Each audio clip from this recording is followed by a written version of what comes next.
एक ऐसा साम्राज्य जिसने 200 सालों से भी ज्यादा भारत की तकदीर को अपने हाथों में रखा। एक ऐसा वंश जिसने हमें ताजमहल जैसी नायाब निशानियां दी, तो वहीं कुछ ऐसे जख्म भी जिनकी बहस आज तक चलती है। जी हां, आज हम बात करने वाले हैं मुगल साम्राज्य की। चलिए शुरू करते हैं ये सफर बाबर से लेकर औरंगजेब तक। तो सबसे बड़ा सवाल यही उठता है कि आखिर ये मुगल थे कौन? क्या वो यहीं के थे या कहीं बाहर से आए थे? चलिए सबसे पहले इसी गुत्थी को सुलझाते हैं। तो मुगल कौन और कहां से?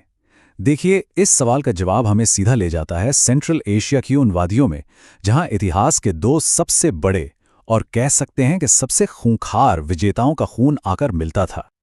असल में मुगल तुर्क मंगोल वंश के थे, मतलब इनकी जड़ें आज के उज़्बेकिस्तान की फरगना घाटी से जुड़ी थीं।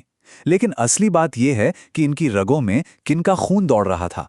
दो ऐसे नाम जिनका जिक्र आते ही दुनिया कांप उठती थी। एक तरफ क्रूर तैमूर लंग और दूसरी तरफ महान मंगोल योद्धा चंगेज खान। सोचिए क्या जबरदस्त विरासत थी। तो अब बात करते हैं साम्राज्य की नींव की।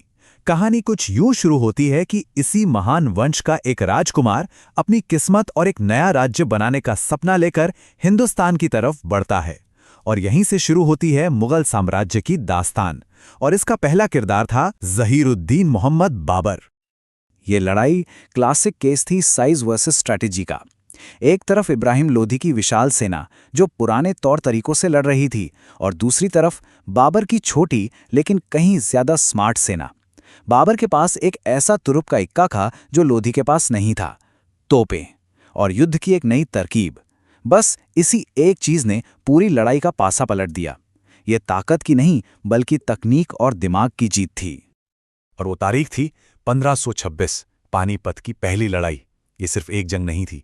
बाबर की इस एक जीत ने दिल्ली सल्तनत का हमेशा के लिए खात्मा कर दिया और हिंदुस्तान में मुगल राज की नींव रख दी। यहीं से सब कुछ बदला। लेकिन एक साम्राज्य बनाना एक बात है और उसे संभालना बिल्कुल दूसरी। बाबर के बेटे हुमायूं के लिए ये विरासत कांटों का ताज साबित हुई।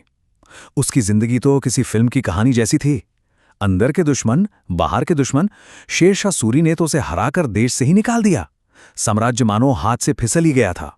बड़ी मुश्किल से ईरान की मदद से वो गद्दी वापस तो ले पाया, लेकिन किस्मत देखिए, लौटते ही कुछ ही वक्त में उसकी मौत हो गई। क्या उतार चढ़ाव भरी जिंदगी थी।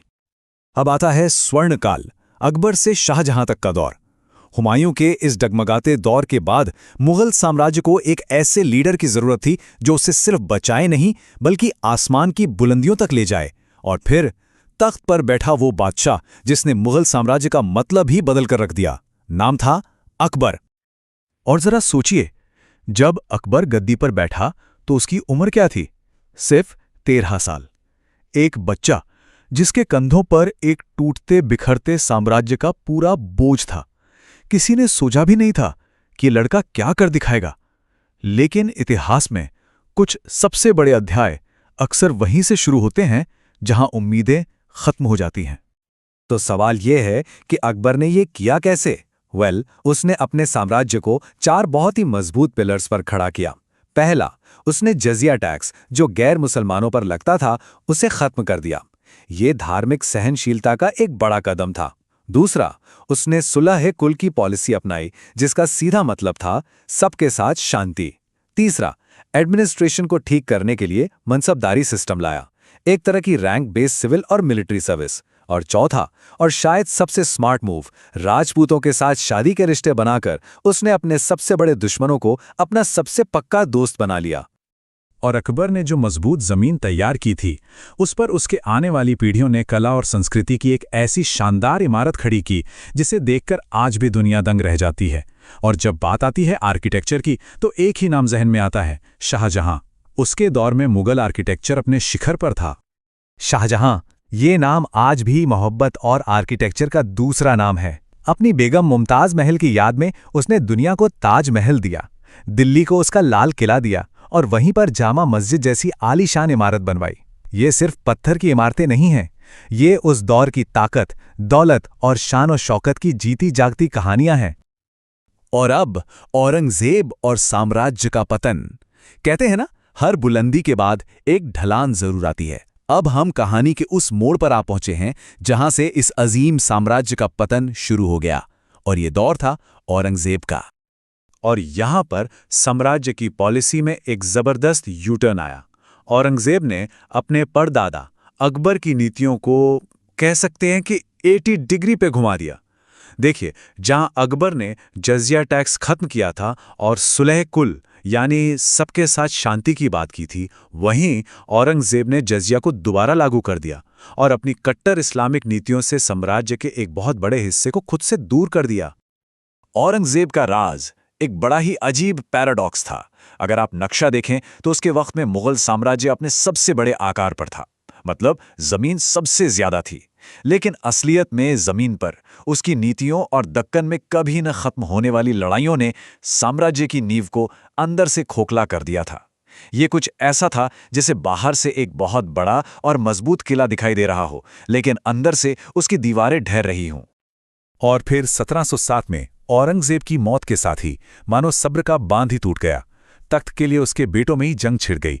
दूसरी तरफ मराठा, सिख और जाट जैसी क्षेत्रीय ताकतें सिर उठाने लगीं, और इन सब के बीच समंदर के रास्ते आए अंग्रेज यानी ब्रिटिश ईस्ट इंडिया कंपनी धीरे धीरे अपनी पकड़ मजबूत कर रही थी। वो महान मुगल साम्राज्य अब सिर्फ नाम का रह गया था, एक परछाई की तरह। तो अब बात करते हैं मुगलों की स्थायी विरासत की। मतलब इतने बड़े साम्राज्य के खत्म होने के बाद आखिर वो अपने पीछे छोड़कर क्या गए? चलिए उनकी इस विरासत पर एक नजर डालते हैं। तो देखिए, मुगलों ने हमें कई चीजें दी। एडमिनिस्ट्रेशन की बात करें तो एक सेंट्रलाइज सरकार का ढांचा दिया। कल्चर के लिहाज से देखें तो जाहिर है मुगल आर्किटेक्चर, भाषा पर फारसी का असर, पेंटिंग, संगीत, इन सबको एक नया मुकाम मिला। और समाज की बात करें तो उनकी मिलीजुली धार्मिक नीतियों ने समाज पर एक बहुत ही कॉम्प्लेक्स और गहरा असर छोड़ा, जिसकी छाप आज भी दिखती है। और इस पूरी कहानी का निचोड़ शायद इस एक लाइन में है। वो सेंट्रल एशिया से आए, 200 साल हुकूमत की और हिंदुस्तान के प्रशासन, कला और आर्किटेक्चर पर एक ऐसी गहरी छाप छोड़ी जिसे मिटाया नहीं जा सकता। तो आखिर में एक सवाल हमारे लिए भी है, 200 साल की हुकूमत के बाद मुगलों की सबसे बड़ी विरासत क्या है? उनकी बनाई हुई ये शानदार इमारतें या वो समाज जिसे वो अपने पीछे छोड़ गए? इस पर जरूर सोचिएगा।